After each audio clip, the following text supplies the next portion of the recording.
Good morning. My name is Jung So-yong in Korean. I'm a professor at Korea University based in Seoul, Korea. Also, I am director of the CS Lab, which is one of the co-hosting organizations for today's event. And it's my great pleasure to have all of you today. We have a very intensive schedule today, having a lot of high-level speakers. I would like to express my great gratitude to every distinguished speakers from the different countries. And then, without any further ado, I'd like to invite Mr. Young-soo Han, President of the Korea Legislation Research Institute, for his opening remarks. So, floor is yours.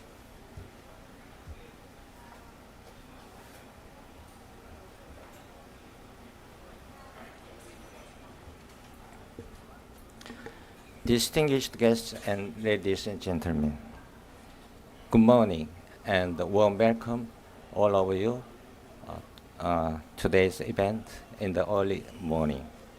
My name is Han Young-soo, President of Korea Legislation Research Institute. It is my great honor to host COP28 side event together with the Seoul International Law Academy. My sincere gratitude goes to our distinguished guest, Mr. Yoon Jong-soo, Senior Advisor of CSD Lab, and Mr. Kim Sang-hyuk, a Chairperson of Carbon Neutrality and the Green Growth Commission, and Mr. Jung Hee-yong, members of Korea National Assembly, Mr. Song Myung-dal, Deputy Minister of Korea Ministry of Oceans and Fisheries, and Mr. Im Sang-seok, Vice Minister of Korea Forest Services, for their welcoming remarks and special message and congratulatory remarks. Last November at the G20 summit, the President of Korea, Yoon Suk-yeol, declared that Korea will play a role of green ladder to assist nations which are vulnerable to climate change, taking a role, leading role of spreading green technology and experiences. He also promised that Korea will make intensive ODA investment in the green sector and to expand its investment size above the average of OECD countries by 2025. President Yoon also emphasized that the importance of cooperation with international communities. In this context, I think today's topic of jurisdictional approach of cooperative approaches under the Article 6 would be even more meaningful. Korea has a lot of interest in the cooperative approaches under the Paris Agreement. And this is because Korea's ITMO and the NDC achievement may get changed depending on these cooperative achievements. I believe that Korea and developing countries can achieve the goal of carbon neutrality through these cooperative approaches. For this purpose, I hope that today we can identify possible issues and set the direction of policies and systems accordingly through today's discussions. Last but not least, importantly, I'd like to express my sincere thanks to Jung So-yong, professor of Korea University, for his unsparing and tireless efforts in planning and organizing today's event, and also to all the panelists for their contribution and participation. Finally, I hope all of you may find today's event meaningful, fruitful, and exciting. Thank you very much.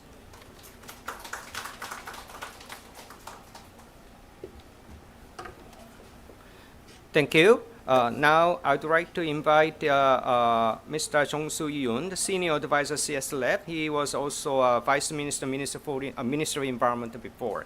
So, floor is yours. Ladies and gentlemen, good morning. It is my great pleasure to extend a warm welcome to each and every one of you gathering here today. As a Senior Advisor of CSD Lab, it is an honor to host this event in collaboration with Korea Legislation Research Institute and UNOSD. CST Lab stands for Center for Climate and Sustainable Development, Law and Policy, based in Seoul, South Korea. And it is an academic research and policy institute pursuing an interdisciplinary approach from legal, economic, and political perspectives to help guide the world onto a path toward sustainable development. I would like to convey my gratitude to Professor Sang-Hyuk Kim, chairperson of the Presidential Commission on Carbon Neutrality and Green Growth, and Mr. Hyung Jung, a member of the National Assembly of Korea, and Mr.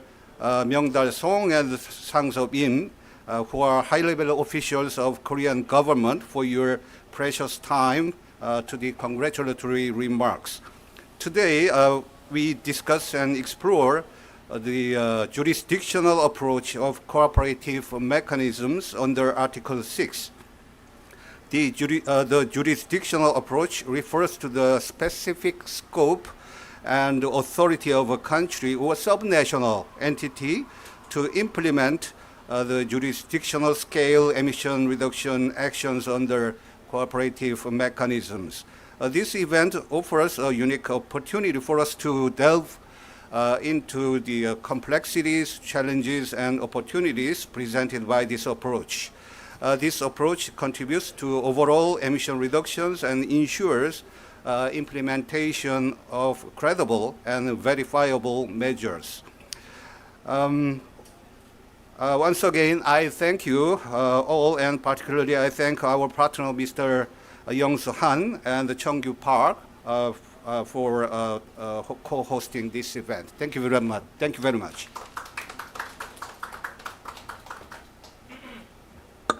Thank you. Now, I'd like to invite very special guests from now on. First special guest is Professor Sang-Hyuk Kim, currently chairperson of the Carbon Neutrality and Green Growth Commission of the Republic of Korea. So, Professor Kim, floor is yours.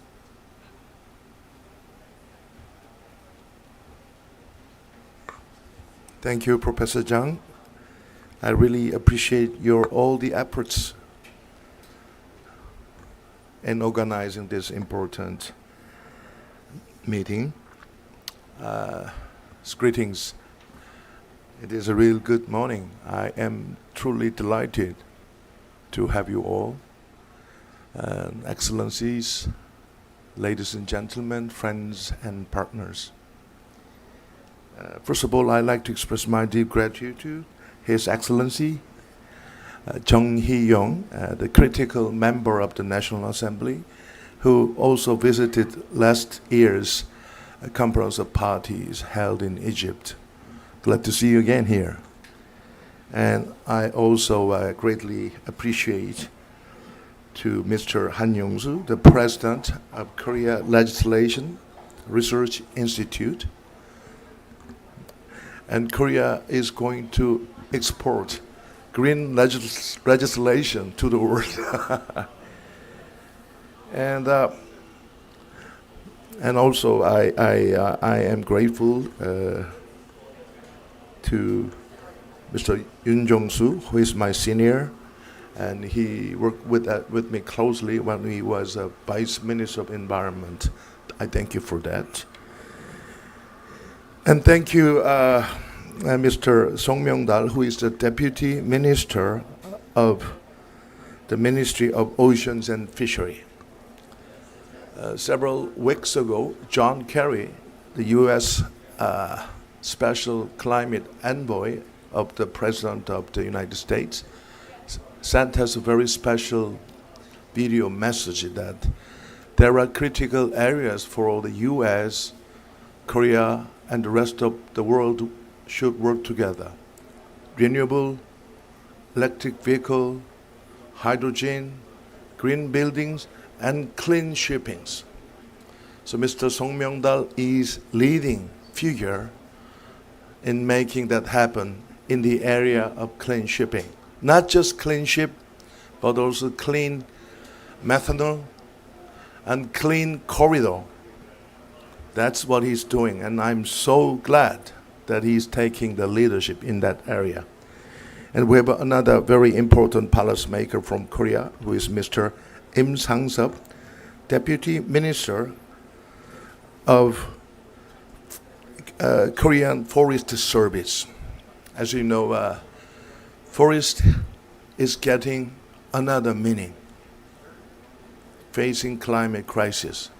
So Korea is posing strategic importance on forestry in making deeper collaboration with the rest of the world. And there are so many I should recognize, but I understand that Mr. Mandy Rambros from the EDF, Environmental Defense Fund, will join us. Thank you for that. And Global Climate Strategist Jennifer Baumwall will join us. I thank you for that. Especially, I am grateful for his presence with us, Deputy Director General of the Ministry of Agriculture and Forestry, Dr. Opalkone Alo Sabath. Sorry about my poor pronunciation. I thank you very much. I have visited Lao PDL several times. We have a great potential to work together. So, and I must mention, Mr. Park Chun-kyu, former Vice Minister of the Ministry of Environment, who made Korea emission trading scheme happen. He greatly contributed to the birth of Korean emission trading scheme. I thank you for that again. So a few days ago, before I come to Dubai, I had a discussion with my lifetime hero, Mr. Ban Ki-moon, the 8th Secretary General of the UN, and I asked, what would be the most important aspect of Paris Climate Agreement that was reached 7 years ago, 2015? He pointed out two. One is global stock take, which is what we are doing here. So reviewing mechanism is really important to reinforce our global governance. And second is Article 6 of the Paris Agreement, which is enabling deeper cooperative approaches among nations. And Korea, in line with that, has put enormous importance on cooperative approaches, including international mitigation efforts using the mechanism so-called ITMO. So more than 13% of our reduction will come from international cooperation. Okay, I think I have said too much, but this is really extremely important conference. And we need money, we need technology, but without international collaboration, we cannot simply achieve to carbon neutrality and green growth. Thank you for being with us.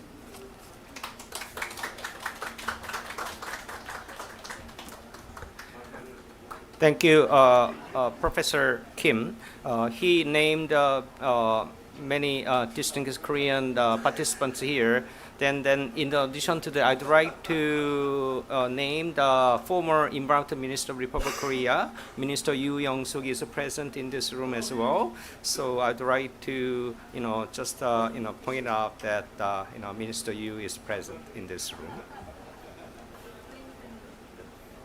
Okay, so now, as introduced, His Excellency Chung Hee-yong is here from the National Assembly. He was a part of the special President Envoy last year, and then this is his second actual participation in this important COP, and then it's our great privilege to have him in our meeting today. So His Excellency Chung, floor is yours.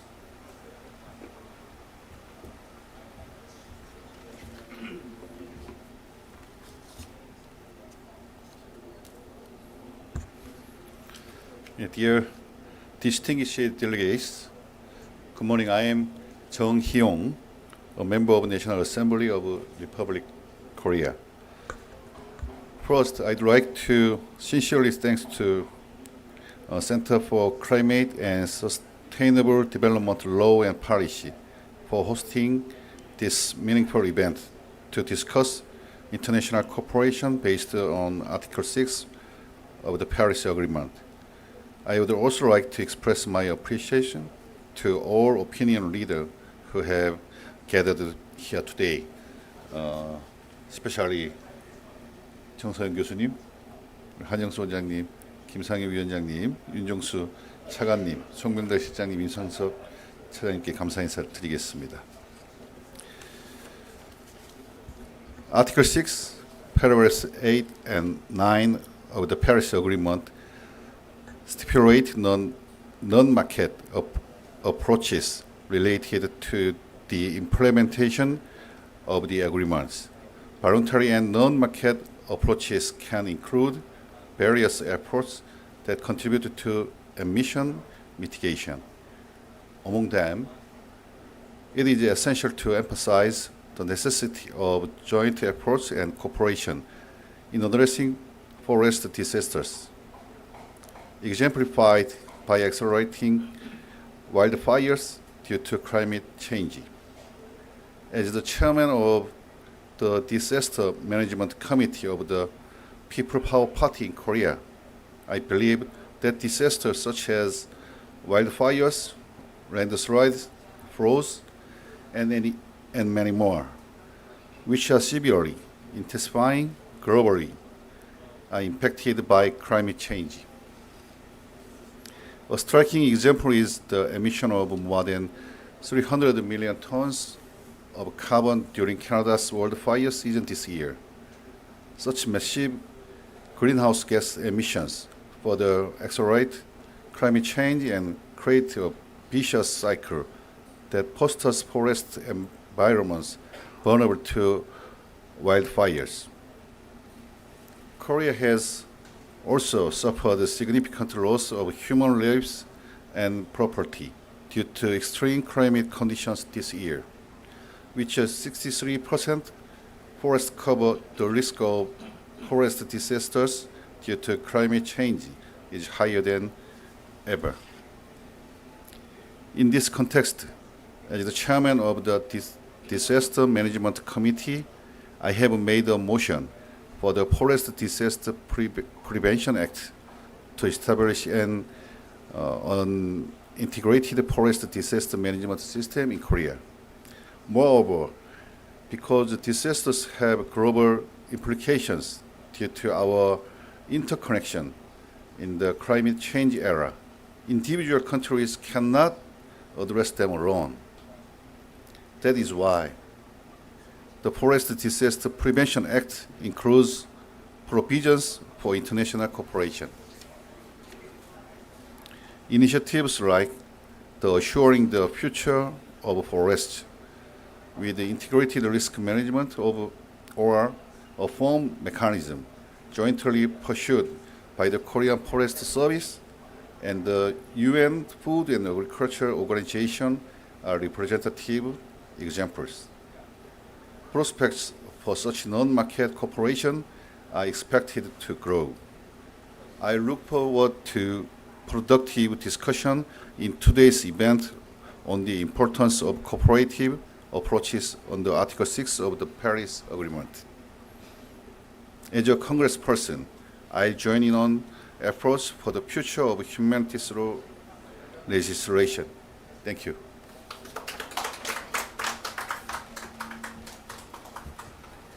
Thank you, His Excellency Chong. So I know that there is another event organized by Korea Forest Service about the wildfire issues, and I think that especially he pointed out the importance of the sort of the linkage between what we are discussing today and with that specific issues that he has been talking about. So thank you very much. Now, I'd like to invite the Deputy Minister of the Ministry of Oceans and Fisheries, His Excellency Song Myung-dal. So floor is yours.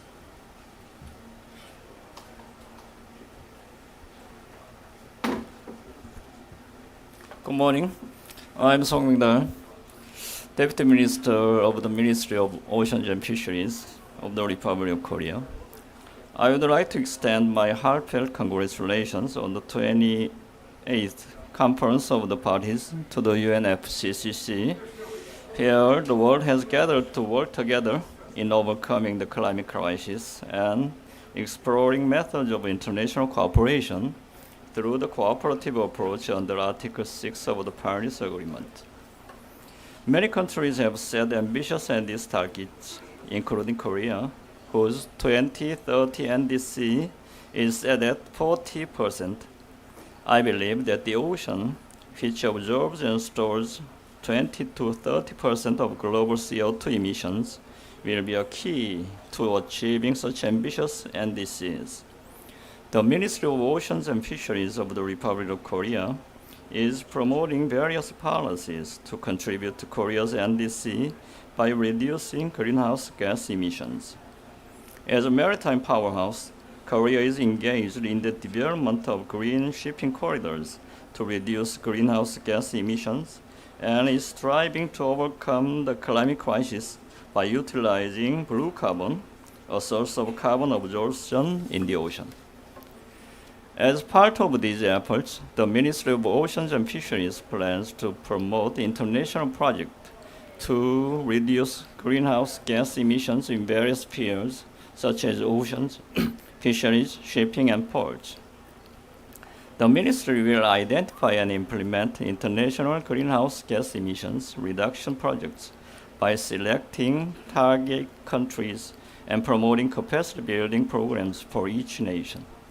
This will be carried out jointly with the Korean Marine Environment Management Corporation, which is an organization dedicated on international greenhouse gas emissions reduction projects in the marine sector, and Global Green Growth Institute, an organization that signed an MOU to implement the NDC on the occasion of COP27 last year. Cooperation with developing countries is essential for international greenhouse gas emission reduction projects, which makes this meeting to share experiences and explore future cooperation all the more meaningful. The Korean Ministry will continue to share its experience with related agencies and work with various nations to reduce greenhouse gas emissions. Once again, I would like to thank each of those who have made today's meeting possible and all of you for taking time out of your busy schedule to be a part of today's gathering. Thank you very much. Thank you. So we already set out the sort of the themes, exploring different issue areas in the broader context of the developing jurisdictional approach using the Article 6.2 mechanisms. So having said that, once again, thank you very much for your speeches. Now, we already are behind the schedule, but we'd like to invite distinguished speakers for the photo session. So would you want to, oh, sorry, I'm very sorry.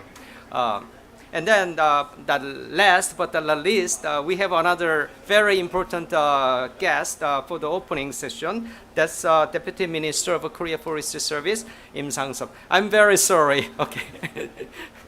Floor is yours.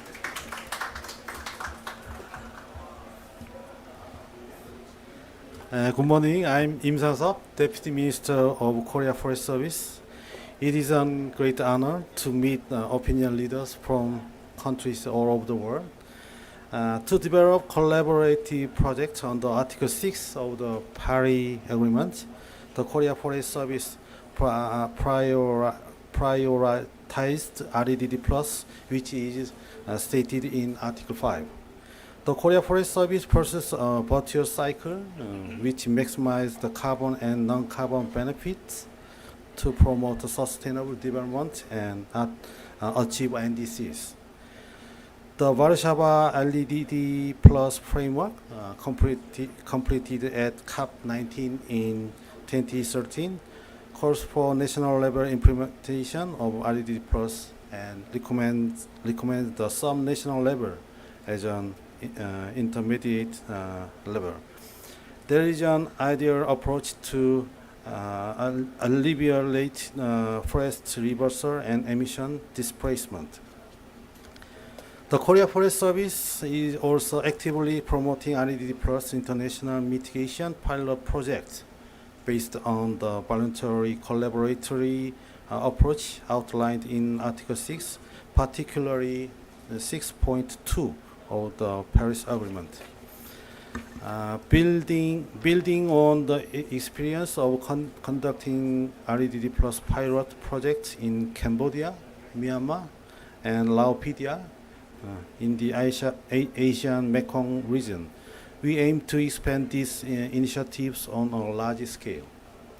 Having started preparation from January of this year, we are planning to sign the MOU here in Dubai for the Korea-Lao PDR REDD Plus, which is the first collaborative project for the implementation of Article 6 of the Paris Agreement. Utilizing ITMOS generated through Article 6 of the Paris Agreement is the Korea Forest Service Paris goal for REDD Plus. Engaging in large-scale REDD Plus activities through inter-country collaboration while establishing national inventories for ITMOS and a transparent and accurate MRV system are also essential. Although we are stepping onto the path of the Article 6 for the first time, we hope for the inter-country collaboration to solve the root problem of the climate crisis and to extend REDD Plus initiative to be inclusive of forest, technology, and people. The Korea Forest Service is committed to this journey and believe that today's gathering will be a valuable opportunity for us to exchange positive impacts. Thank you. Thank you. He stressed the sort of the active role of the Korea Forestry Service in terms of the developing and implement the large scale of the REDD Plus project in the line of the cooperative approaches and mechanism implementation. Once again, now I'd like to invite the first floor speakers for the photo session first, then I will invite other speakers for the second photo session. So would you want to come here?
So as we already noticed that the Republic of Korea is planning to develop the large scale of the corporate approaches, mechanism, projects and activities.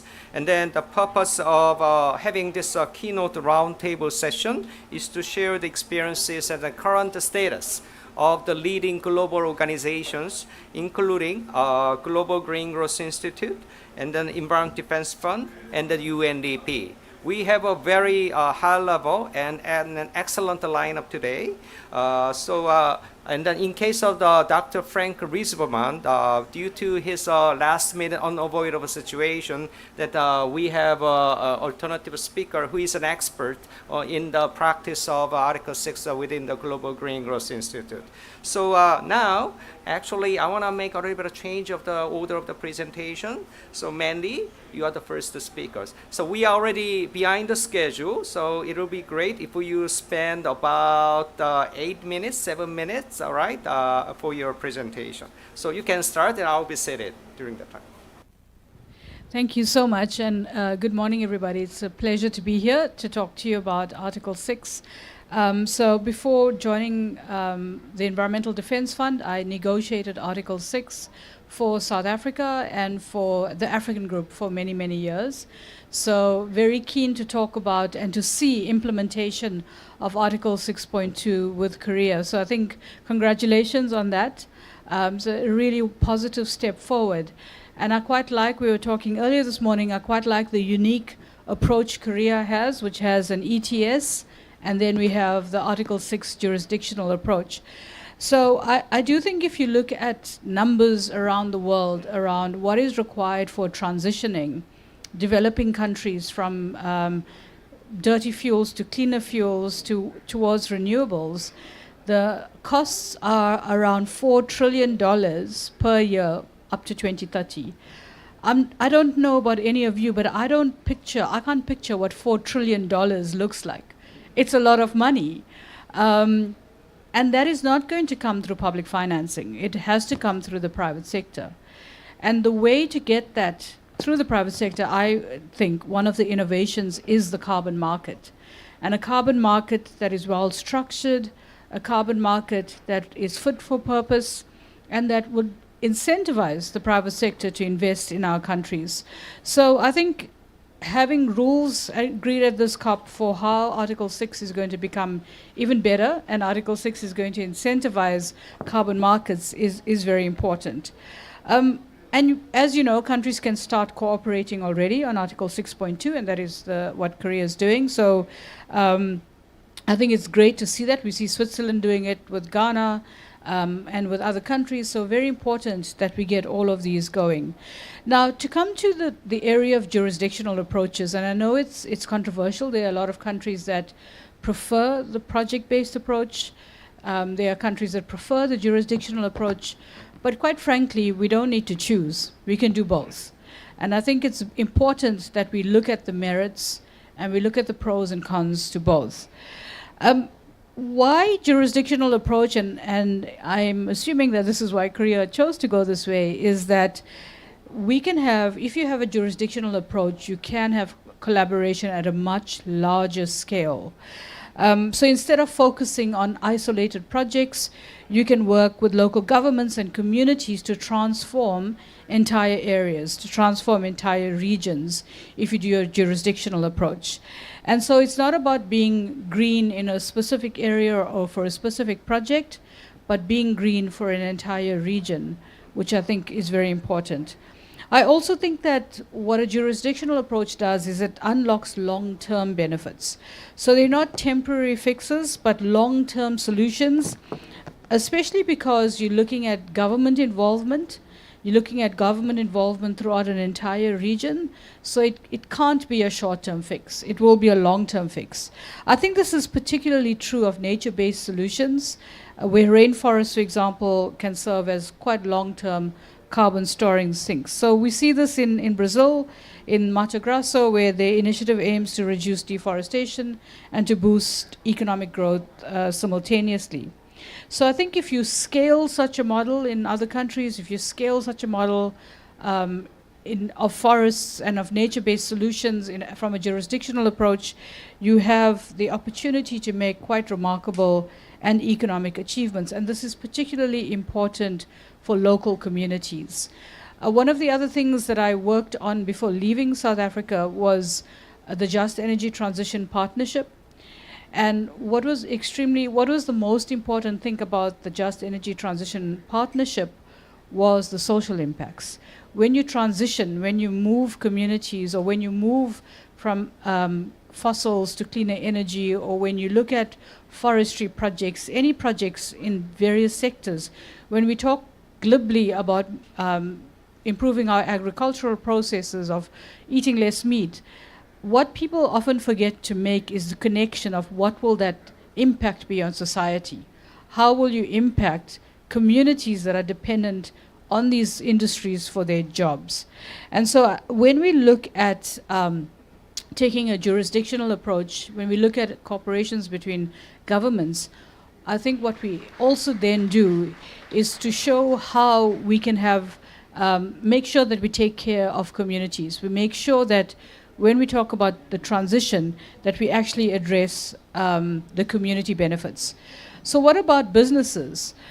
From a business perspective, the jurisdictional approach to carbon markets also offers significant advantages, because you can have more cost-effective pooling of resources for wider impact. So besides the social impact and ensuring that we're taking care of the social impact overall, you also will take care of the environmental impacts.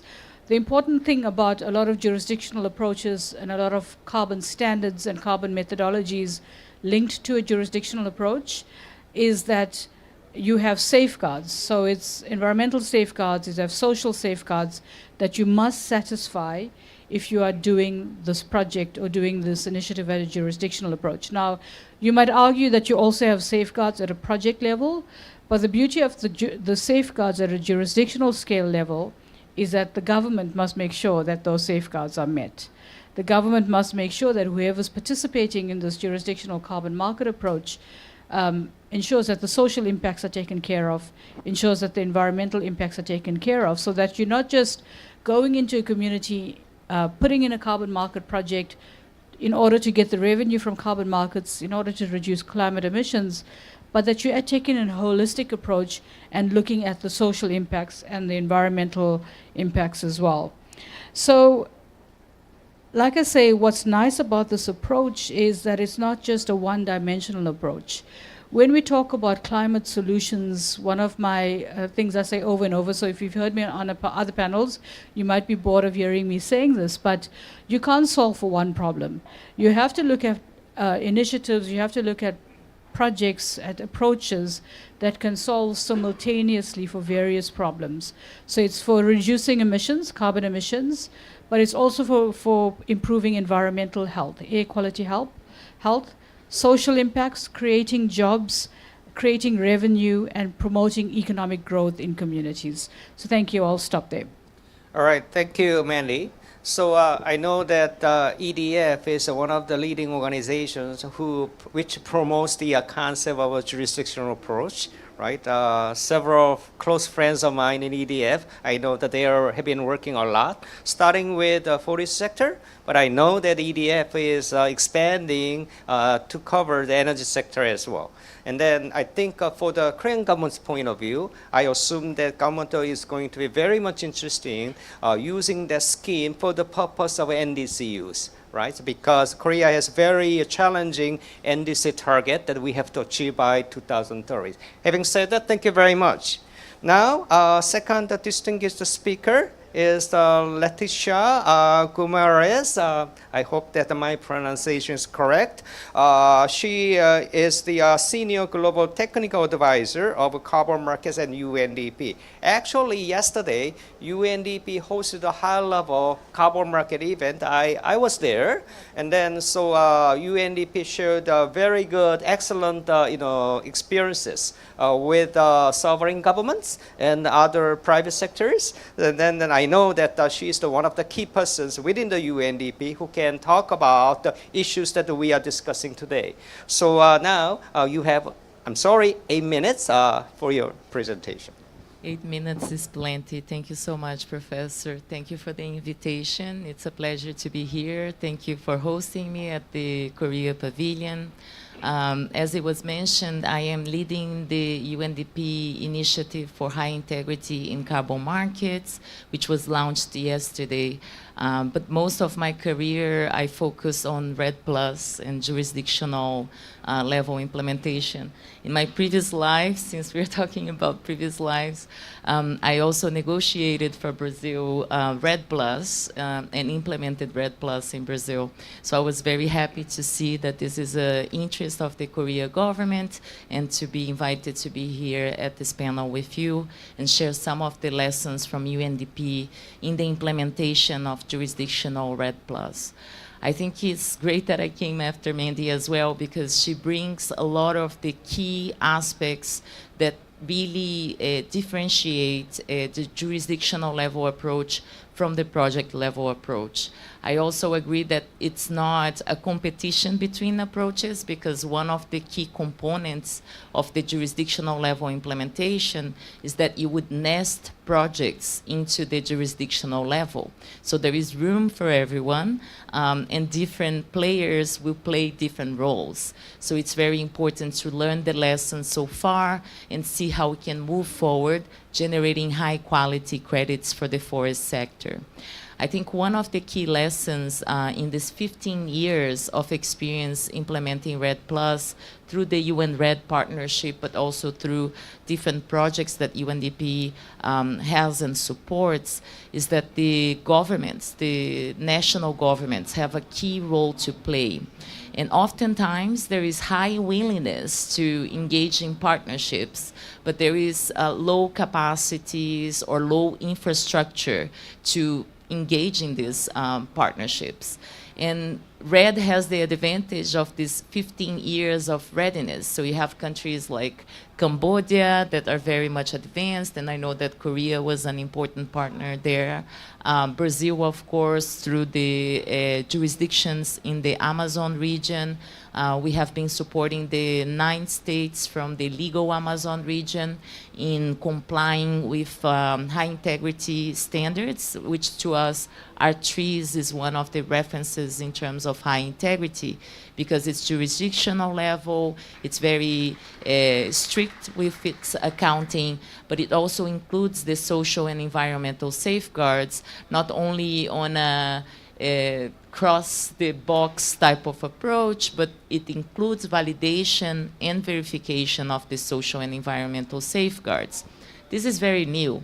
When I started negotiating this more than 10 years ago, if you talk to governments about the possibility of validating and verifying indicators for social and environmental measures, they would call you crazy. And step by step, through implementation, by learning, by doing, in the process, countries are coming to the realization that it's to their benefit to define the indicators and provide clear milestones for policy implementation so they can better use the resources, the little resources that they have to implement effective policies that lead to these results. So it's very interesting to see this progress. For UNDP, when we work with governments, we also take a holistic approach. We want to make sure that developing country governments have all the information they need to make informed decisions about their carbon markets engagement.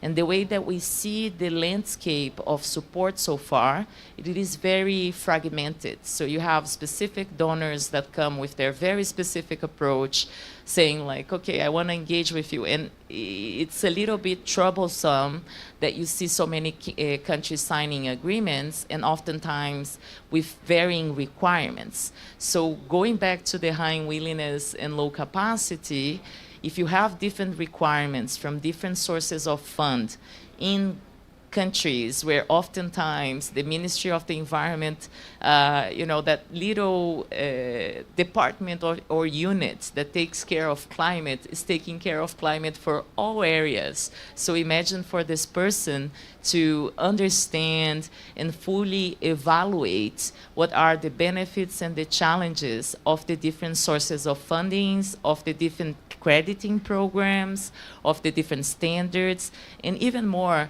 to understand how to implement projects and generate credits with high integrity.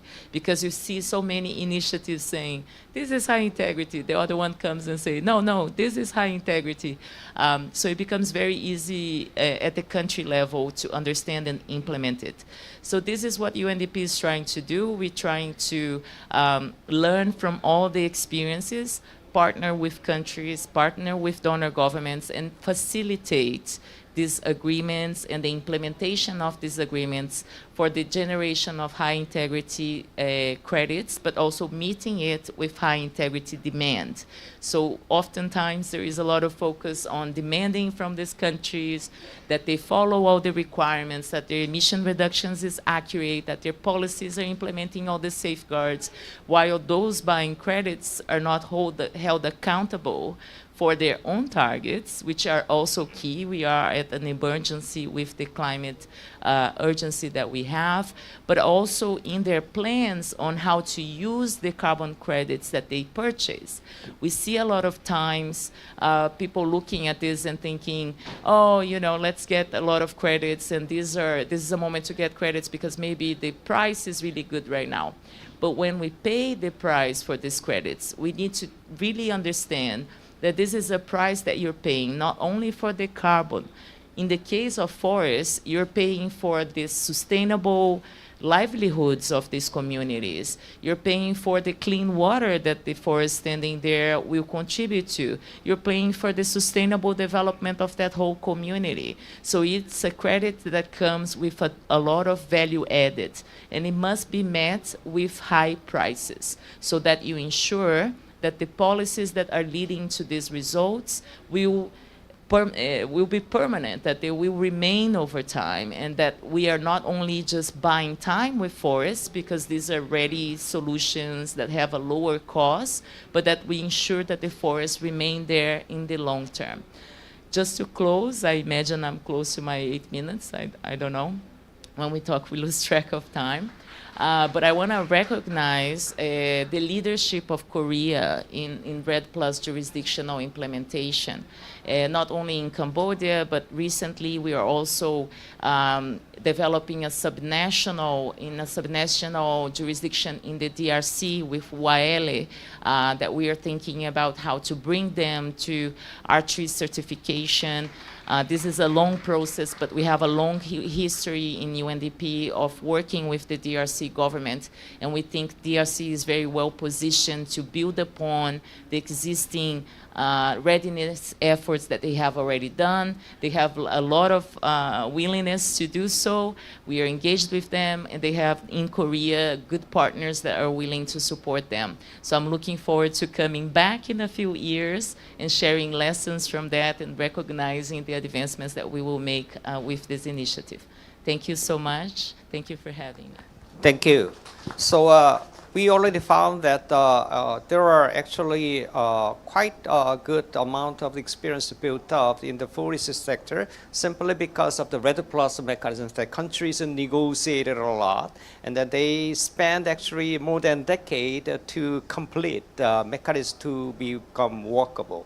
And the next question is that how we can make sure that REDD+, that it can be under Article 5, can be linked with Article 6. And then here we have a new issue, such as the implementation of NDC by, in this case of Republic of Korea, we are acquiring country. We are a donor country. We can be an investing country. So investing country, donor country, acquiring country have finance resources from not only public sector, also private sector. Most of the discussions in the Article 6 negotiation focus on the host countries, not acquiring countries. So in the sense that these good issues can be integrated into the context of the investing countries, not only covering the forest sector, now expanding to cover energy and other related sectors as well. So in the sense that I already see there is a good room where Republic of Korea can be a good champion of the global leadership together with leading global organizations. Now, I would like to invite Marshall Brown. I'm sorry that Frank Riesberman, Director General GGGI, just had an unavoidable meeting scheduled now. So he said that Marshall knows more than I do about this issue. And then I just found that yesterday when I had a coffee with him, he was my student. But anyway, it's great to have you here today, and then floor is yours. Okay, thank you, and 안녕하십니까, 반갑습니다, 감사합니다 to have me here. It's really actually a personal pleasure of mine to be presenting at the Korea Pavilion. I lived in Korea since 2006, off and on. I studied at Yonsei Kukjeakdaegwon, and it's my pleasure to be here today.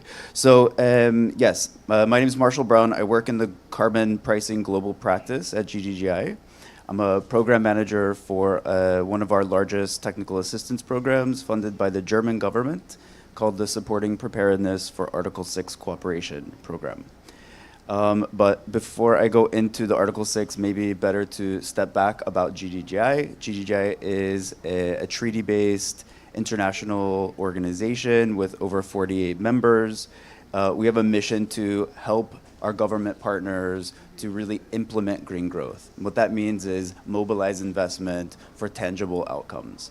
And we realized in 2017 up to 2019 that carbon finance can play an important role in helping make projects bankable that otherwise wouldn't be bankable toward countries meeting their green growth objectives. So we've established the carbon pricing global practice, which is now one of the leading international providers of technical assistance and capacity building. We work hand in hand with 13 different countries in the area of Article 6, covering all different types of activities from the development of policies, governance frameworks, strategies, how to select your authorization criteria, what your share of proceeds and fee structures should be, how you engage with a donor or with an acquiring party to negotiate a purchase agreement, what sectors are relevant for you to sell from, and how would you do that to ensure highest integrity and that you're also achieving your NDC ambition at the same time. So in the past, GGGI has quite a lot of experience working in jurisdictional RED projects. So we were a key partner in the implementation of projects in Norway, or for Norway, in Indonesia and Colombia. And those have wrapped in the last year, basically. But we're able to build on those experiences with some of our Article 6 projects, actually, that we're implementing in those two countries. So GGGI has 4 programs that it's implementing right now. One of them is the Designing Article 6 Policy Approaches program, which works with the governments of Senegal, Morocco, and Indonesia to investigate what policies could be implemented as the basis of crediting, right? So if we designed a policy that could, when implemented, reduce greenhouse gas emissions, what would be the methodology and process for crediting that scale of emissions reductions in an ITMO transaction? And that project is funded by the government of Norway, who is the sovereign buyer on the other end, seeking credits. And those are all energy-based sectoral approaches, essentially. So if we can kind of crack this code, and I think we're making really good progress in those 3 countries, that would be one way that we can achieve the scale of emissions reductions and also large-scale carbon market transactions that countries like Korea are looking for. So jurisdictional approach is one thing. I understand that's an important way to achieve scale, But there are other ways to achieve scale as well. So the policy approach is one way that we're doing that. We also have a program that is funded by the government of Sweden called the Mobilizing Article 6 Trading Structures Program, as well as the program that I'm implementing in Pakistan, Thailand, Zambia, and Colombia. We're working with the governments of Cote d'Ivoire, with Lao PDR, with Cambodia. We have worked with Ethiopia, Nepal. So I think we have also a really great understanding of what the different supply side market participants, what their contexts are, what the constraints are on their side. So I wanted to talk a little bit about those. So I think some of the comments that have been made by the other speakers here about capacity. I think when you talk about a jurisdictional approach, you're talking about having to work with subnational governments. And I think it's actually a really, in some contexts, in some country contexts, it's necessary anyway. And maybe we didn't know that before Article 6 came up, and CDM maybe not such a big deal. But in countries like Pakistan or Malaysia, where they have a highly devolved governance system, most of the decision making, even on strategy for Article 6, is being pushed down to the provincial level. So they are deciding what projects and types of credits or sectors that they want to sell from. And the ministry is just saying, okay, we will help coordinate that, and we will do the corresponding adjustment, but that decision making is on your shoulders. And that also means that the capacity building requirements need to be folded down to the subnational level. So it's an additional level of support that's needed.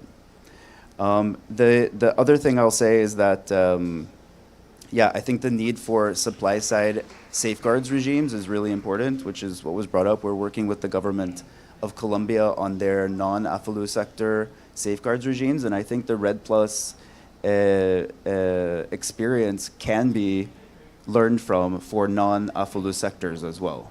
So in addition to forestry or land-based sector jurisdictional approaches, if we look at other sectors, we should try to learn from RED on how to build safeguards regimes that protect indigenous communities, that help the subnational governments to negotiate a good price and to make sure that it's benefiting their communities as much as possible. So maybe one other thing I'll say is that as an organization, we're really trying to expand our efforts to support our member countries. We've announced that we will be setting up something called the Carbon Transaction Facility, which has an objective to bring $50 million in resources for readiness support to our member countries, and $500 million in funds to purchase ITMOs for sovereign buyers. And we're well on the way to establishing those funds with the governments of Sweden and Norway. So we're looking forward to a big announcement next year on the CTF. So thanks everyone. And All right, thank you very much. So I was personally involved with GGGI activities before, to a large extent when I was a council member of the GGGI. And then when I say that, there were a lot of potentials that the GGGI may have to assist the developing countries, in the sense that as we heard, that the GGGI has been uniquely developing their programs in the context of Article 6. By the way, Republic of Korea may not want to use the specific terms of transactions or trading or others, because they might indicate that it's just a matter of paying the money and then purchasing the credit. This is not something that we want to do. So we want to develop the bilateral or multilateral cooperation platform through which we can work together with the developing countries. We can provide the climate financing, but we don't necessarily want to buy the products itself, because Article 6 says there are two elements. In the case of the Article 6.2, you ensure environmental integrity, you must contribute to sustainable development. So I think that the GGGI is in that context as well. So thank you very much for sharing your experience. So for the conclude, what is the context of the Republic of Korea in our discussions? Currently, Yoon Suk-yeol administration has its main foreign policy called that Korea wants to be a global people state. So which means Republic of Korea would like to become a rule setter of the world. Republic of Korea image has been really good with the global partner organization, saying that we are very good at supporting what you are doing. Yeah, this is what we have done in the past. Now, Republic of Korea wants to move ahead to become a partner with the key global organizations, so that maybe we are hoping that what we can do most well through your organizations to become the global rule, global standard, which will be good not only for the Korea, also for other countries. Because once we can have that, we can share our excellent experiences from the becoming a very poor country, and then now we are one of the global leading countries, not only in climate world, but in economy in general. So in that sense that I know that we used to have government high-level officers here, also politicians and others. Then we are hoping that maybe we can team up with hopefully all of you, or who are interested in teaming up with the Republic of Korea to setting the rule, reflecting the Korean value, reflecting what we have experienced, reflecting what we have learned from the developed world, now what we can contribute to developing countries. And then any organization which is interested in doing this together with the Republic of Korea, I think we can be a good team. So having said that, I'd like to conclude this session before moving to the final session, having the several other speakers. Thank you very much.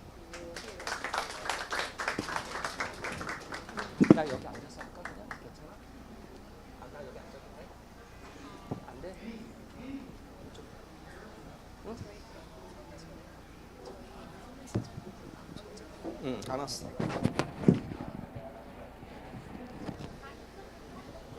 하신 거 아니 네.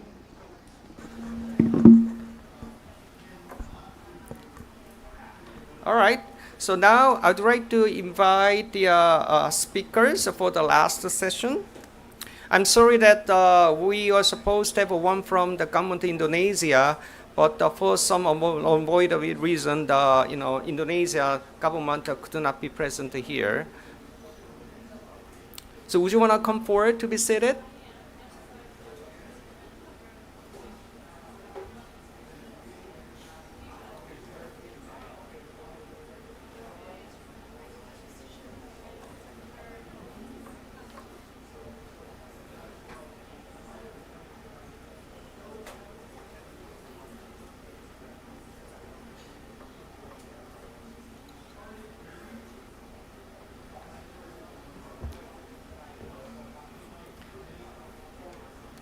All right.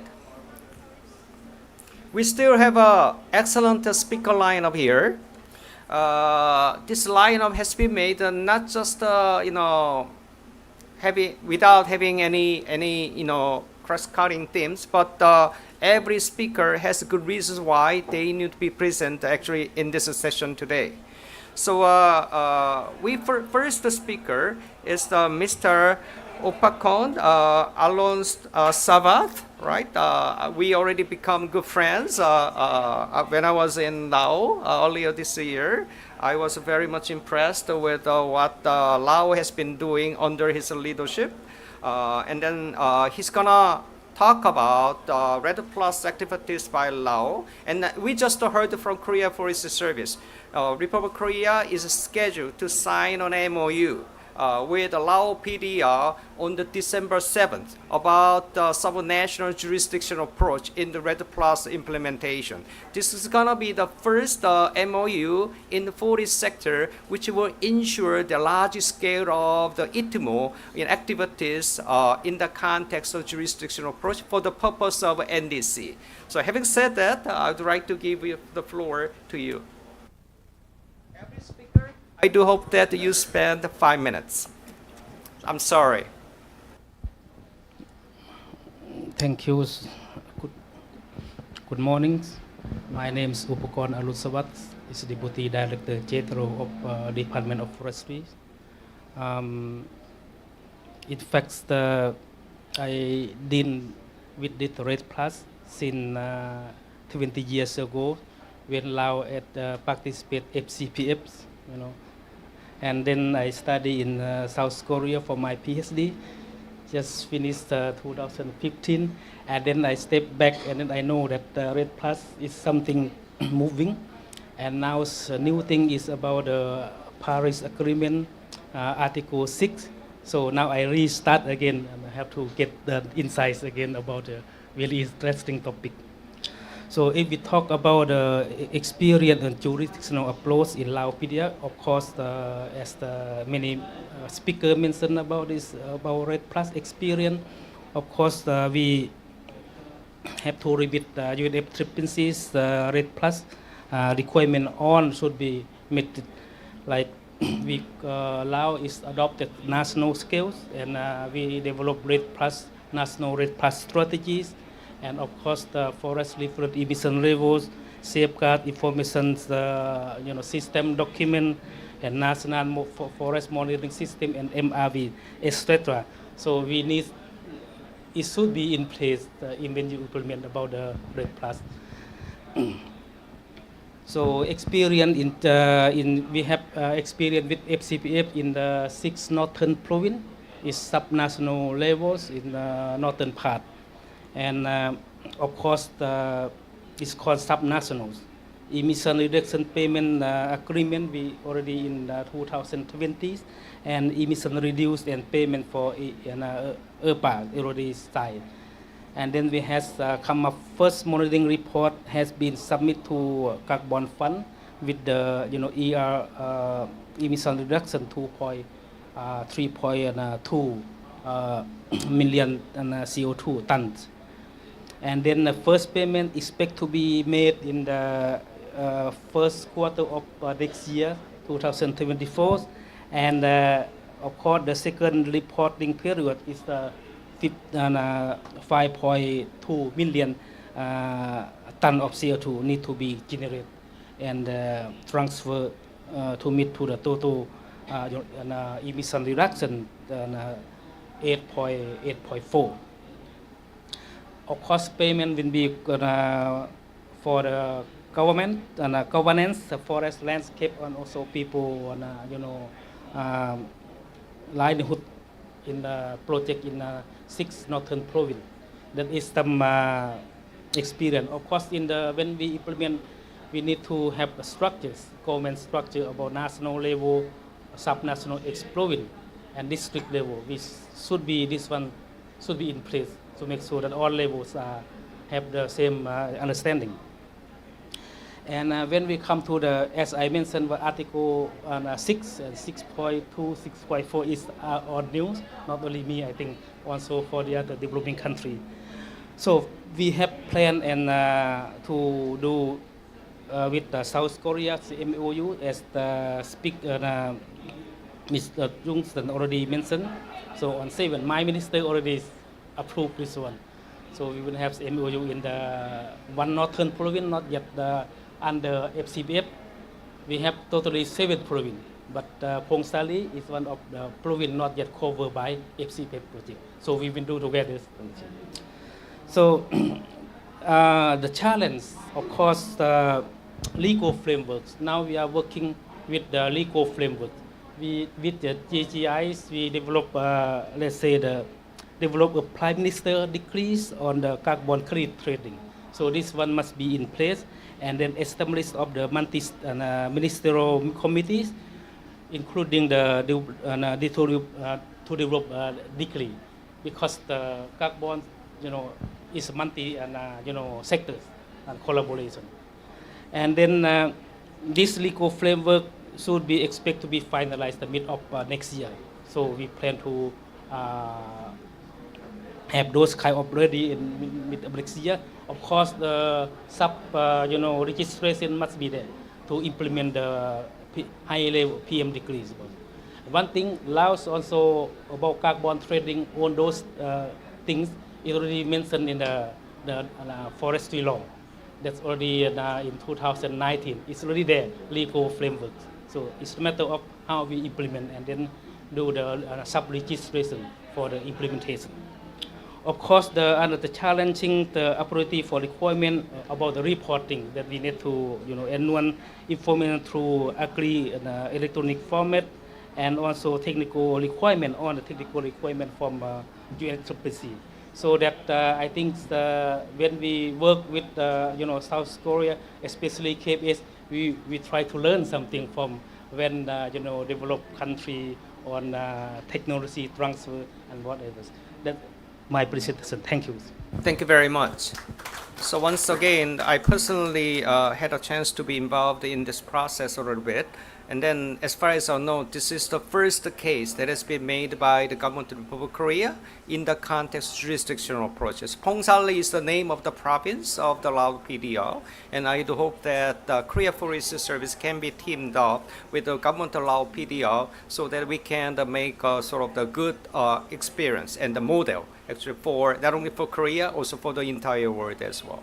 So now I'd like to invite another special speaker from the Ministry of Trade, Industry, Energy. So as you can sense that the energy sector is always very, very important in terms of mitigation. And then I know that MOTI has been striving to find good solutions how Republic of Korea can team up with developing countries in the energy sector. So Ms. Kim, floor is yours.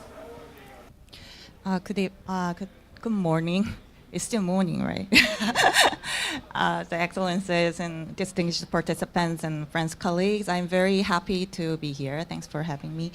My name is Hee-Won Kim, and I'm a Deputy Director of Overseas Emission Reduction Team of MOTI, Ministry of Industry, Trade, Industry, and Energy. So today's topic is about jurisdictional approach, but actually our program, the Korea mitigation program, is based on the project. So let me briefly introduce our program first, and then I would like to comment about the jurisdictional approach based on our program. So this year was a very milestone year of our team because we first launched our program of Korean mitigation program in the industry and energy transition sector. So basically our program is that we invest, co-invest with our private company who has overseas business so that they can subsidize when they install the energy efficiency in other facilities they need it for the carbon neutrality. And it was very successful than we thought because it was kind of pilot project, but more than 15 projects was applied and we selected 4. And we also tried to make the platform of our program so that we held twice of our platform event, which called Global Net Zero Connection. So first one was in the Hanoi with 5 international delegations. And also we had another second event in Busan this month, yes. And 10 national incumbents was attended so that we can discuss about the issues related to the Article 6.2 of the Paris Agreement. Also, we are working with KOTRA and KEA, Korean Energy Agency too. So we try to make the network using the KOTRA as the overseas offices, as well as we try to utilize the expertise of Korean Energy Agency.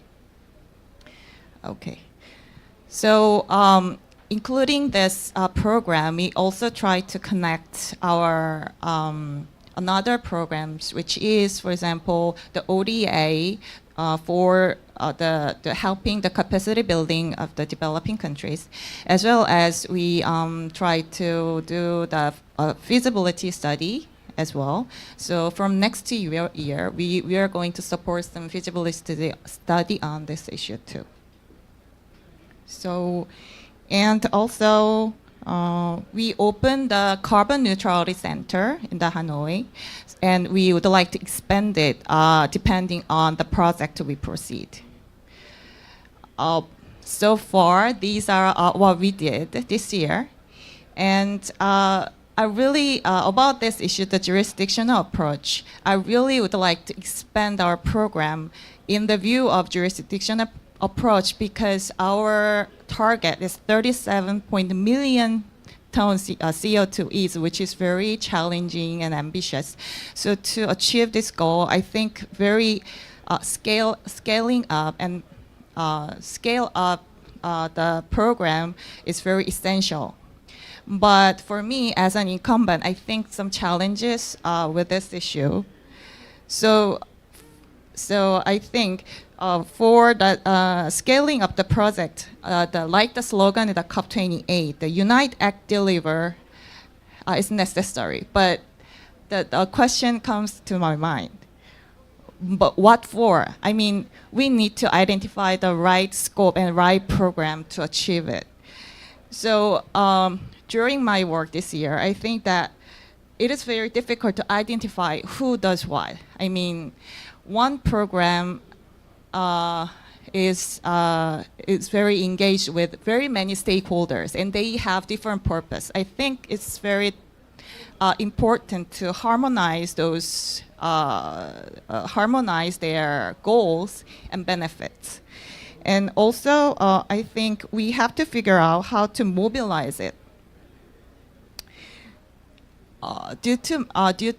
Because we have many stakeholders and technical issues, I think it's very hard to find the ways, the exact way of mobilize it.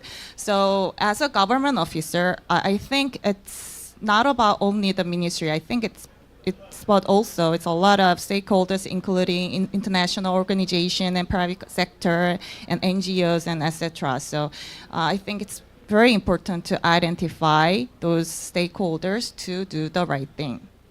And lastly, I think the sharing benefit fairly is also important because for achieving these goals, I think it's we need to make a lot of stakeholders to participate actively, but once there's no specific like benefit they can benefit, I think it's kind of very hard for us to achieve that specific goal. So okay, okay, that's okay. I'm sorry, it's English my not first language, but anyway, that's all I have to say today, and I'm very appreciate your listening. Thank you. Thank you.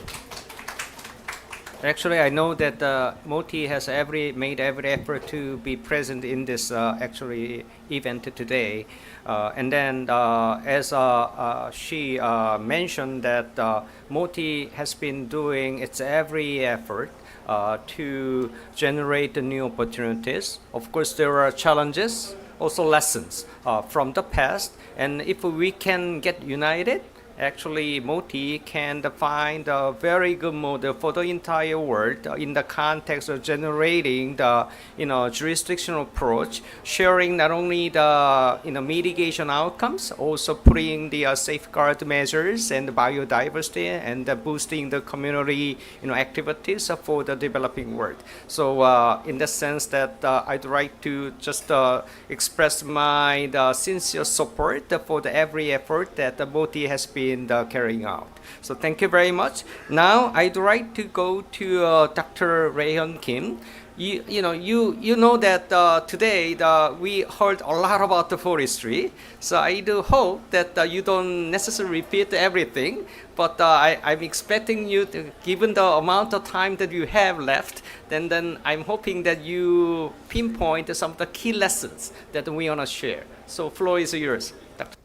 Yes, thank you very much, Professor Chung. I'm working in a National Institute of Forest Science in Republic of Korea.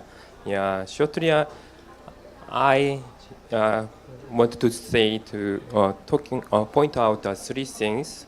Yes. Uh, Nowadays, detailed negotiation on the Article 6 is still ongoing, but we know that the whole international mitigation mechanism is already operating now.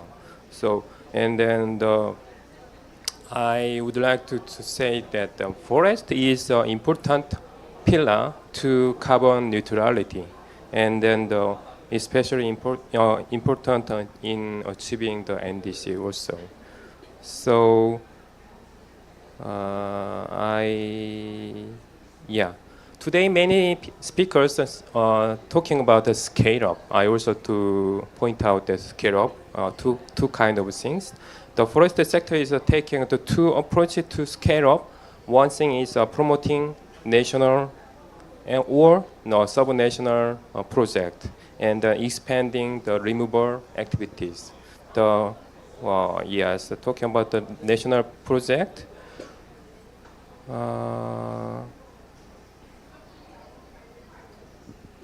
Yes, many people are talking about that national scale and jurisdictional scales project in like Red Plus.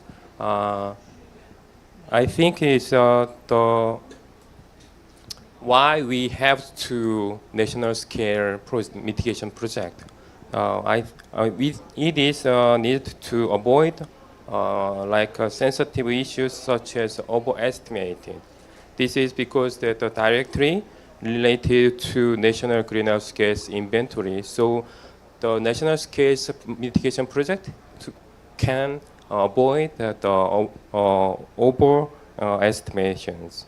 And then I was talking about that operating by the government driving national mitigation project, because the project can be complete avoid a problem such as leakage when we operating that implementing the national scale project. And then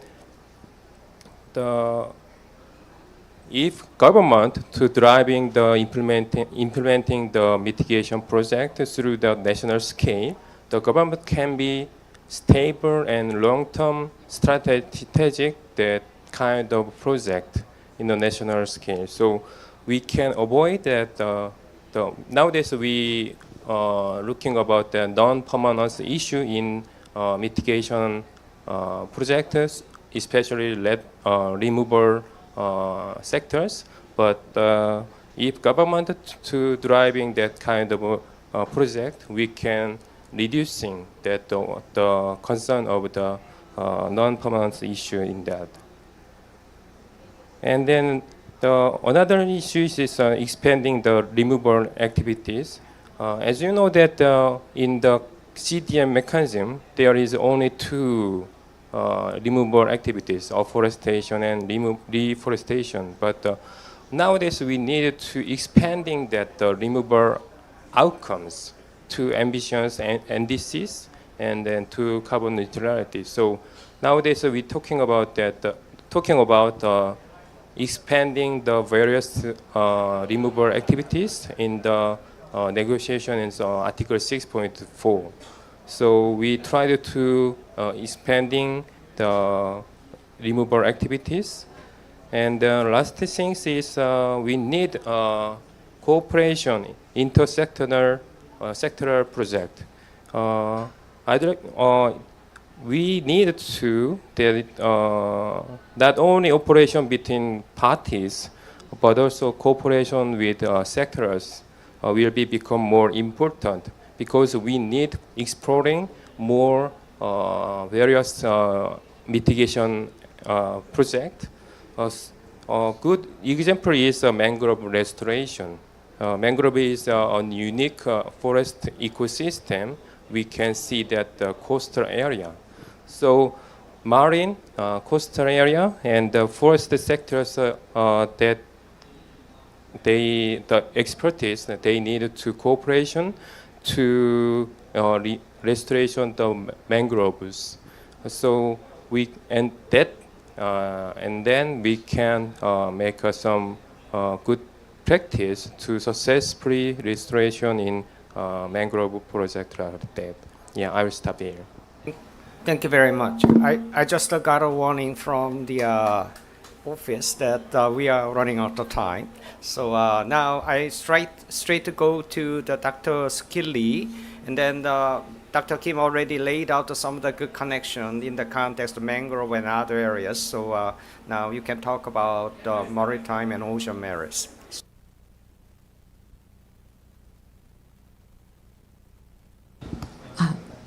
Good morning. I'm Skilly and working for the Korea Marine Environment Management Corporation, and I work with Ministry of Oceans and Fisheries. And as you know, the Korea government upgraded our NDC, and the Ministry of Oceans and Fisheries also included many mitigation options in their NDC. And the slogan of the Ministry of Oceans and Fisheries is the negative emissions from the oceans and fisheries sector. So we are very focusing on the removal activities to reduce greenhouse gases. As you know, the Dr. Kim already mentioned the mangrove is a forest, and we also identify the mangrove as a source of major blue carbon resources. But we have no mangroves in Korea. We have just tidal flats like with vegetation and the seagrasses.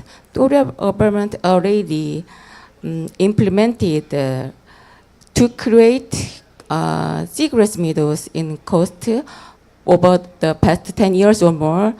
And recently, we also started to restore the tidal flats. It is vegetation tidal flats.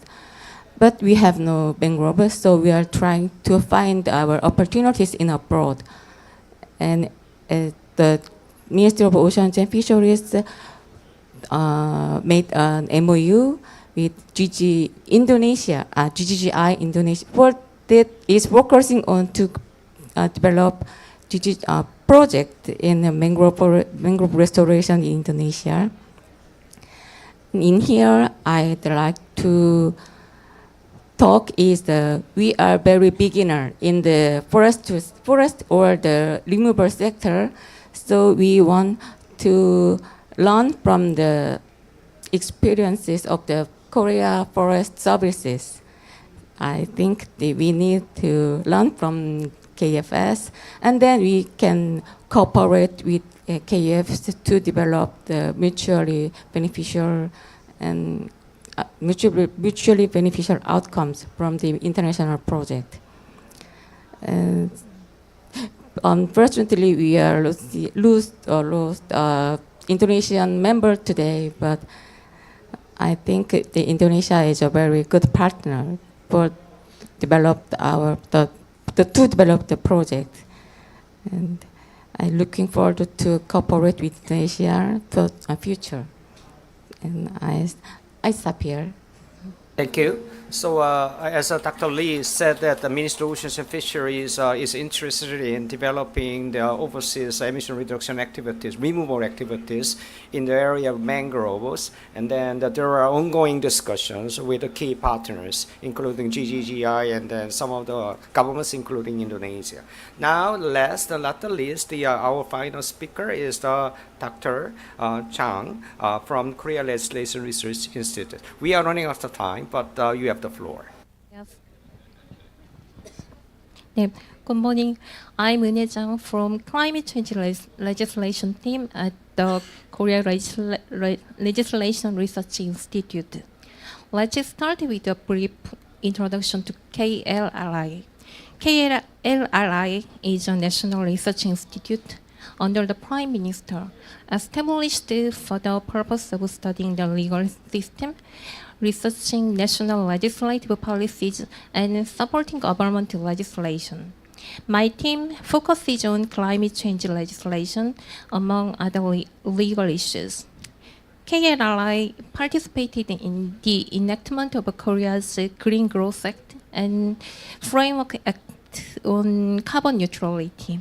We also continue to work on issues related to development cooperation legislation. In April 2023, the first National Framework Plan for Carbon Neutrality and Green Growth, established under the Framework Act on Carbon Neutrality, was finalized.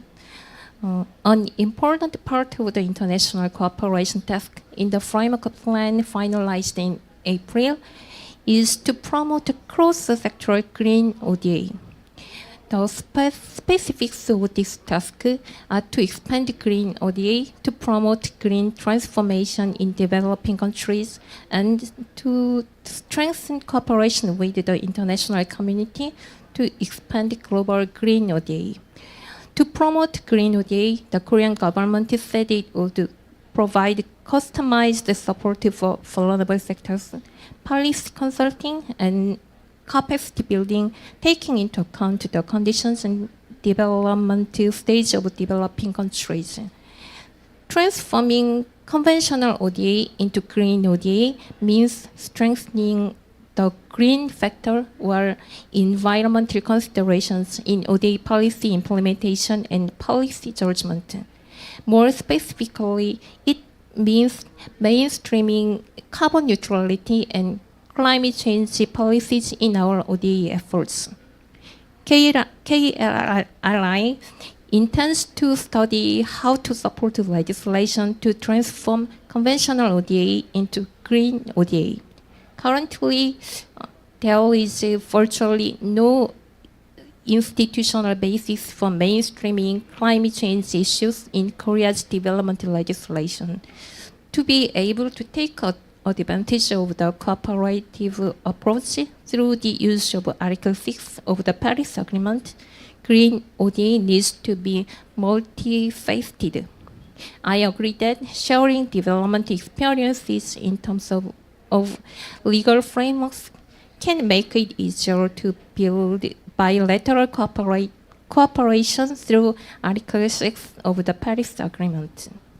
We will try to find the areas where KLRI can contribute to development cooperation.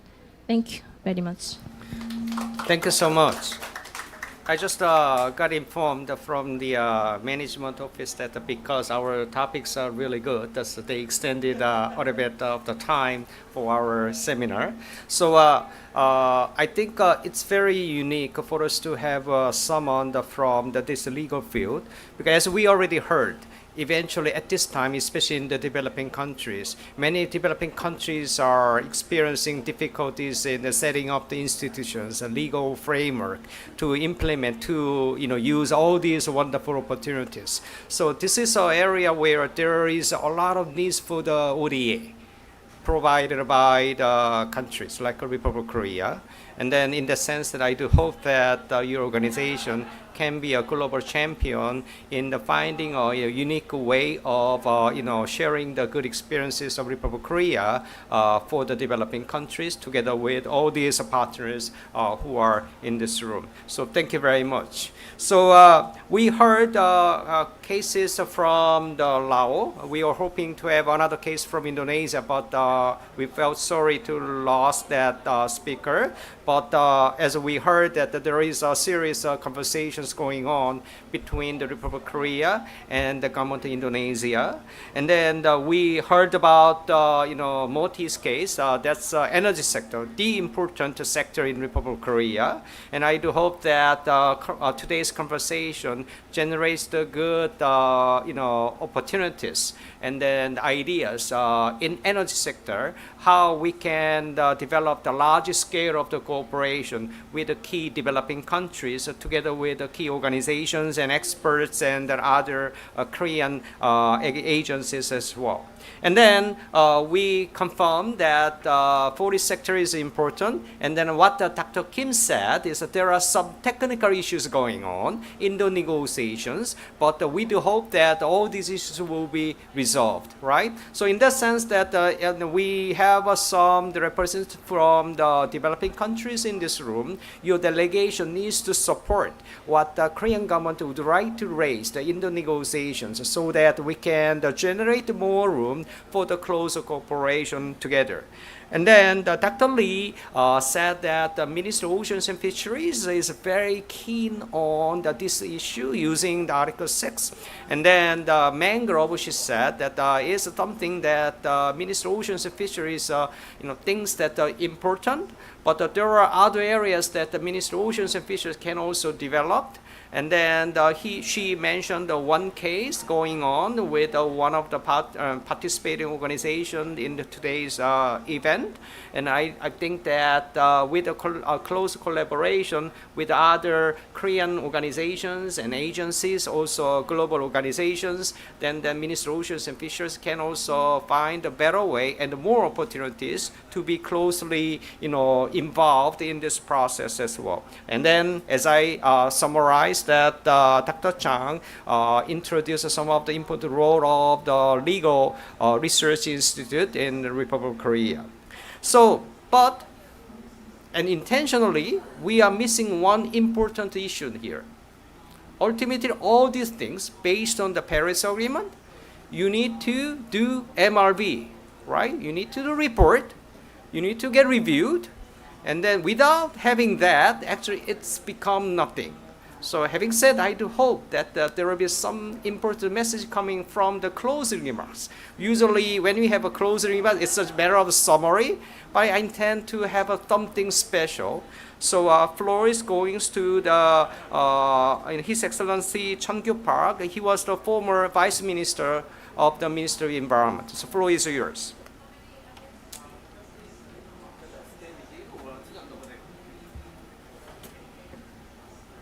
Thank you so much, Professor Chung.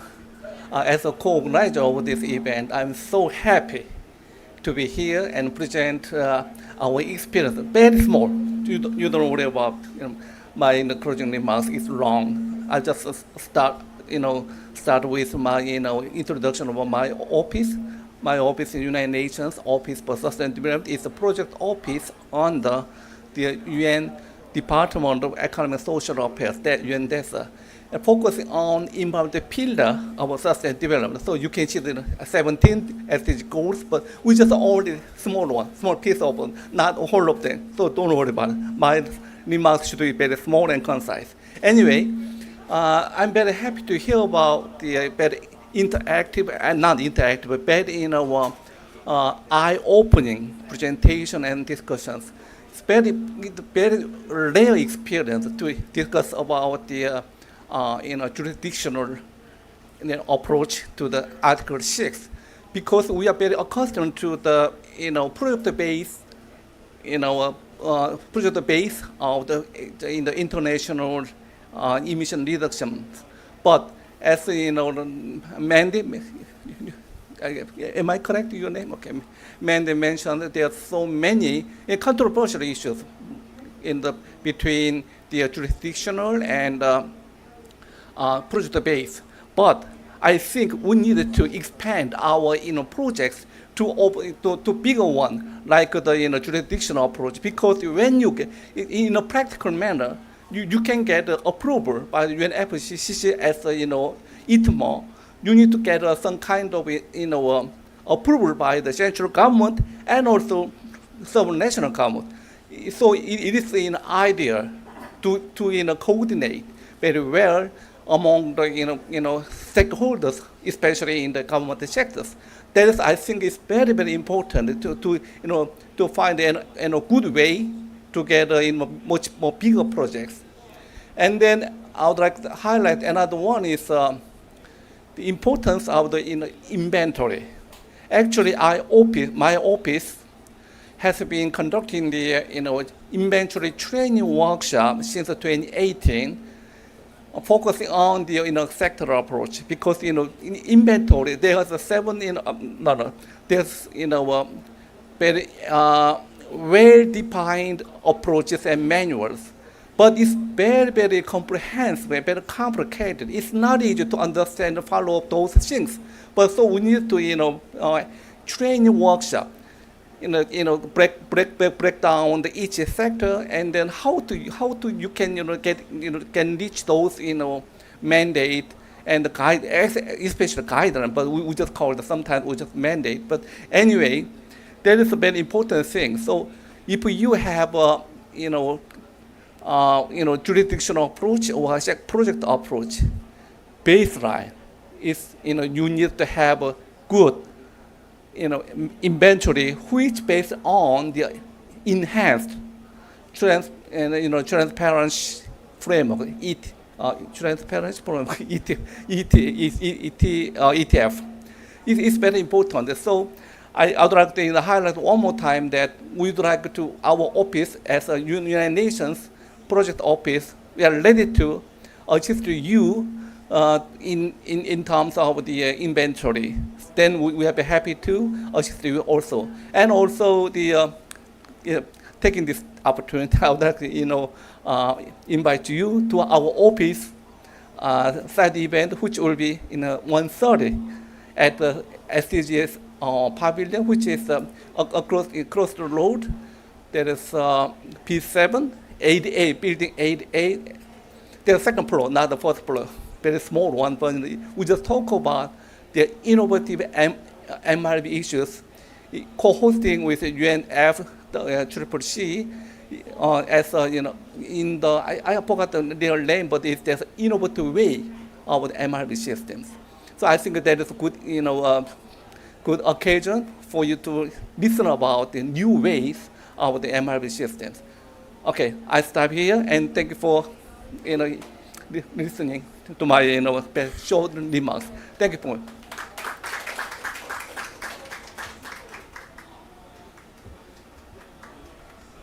So ultimate destination is to finish the corresponding adjustment to share the all kinds of opportunities between or among the countries, and then he emphasized the important role of the MRV and maintain the good inventories that is required for mainly developing countries. Korea has a fascinating systems and the capabilities to manage the high level of the MRV systems, so we can share that through the organizations, through partner countries as well. So that brings us to the end of today's seminar. There is actually a follow-up event scheduled in Korea as well. So 2 p.m. on the December the 19th, our partner organizations are planning to organize a high-level seminar on the sharing the outcomes of COP28. It's gonna be held in Korean 대한상공회의소. So it's gonna be very high level. And then if you are interested, if you do happen to be in Seoul, you can come to this seminar so that we can have a continuous discussions on the relevant issues. So once again, I do hope that this event has provided good interest and opportunities for all of you in this room, and then we can make the history of the world by being united with this issue. And then thank you very much for all these distinguished participants and also audience who have been keeping your seats until the end. And then I do hope that we will have another chance to get united later soon. Having said that, thank you very much.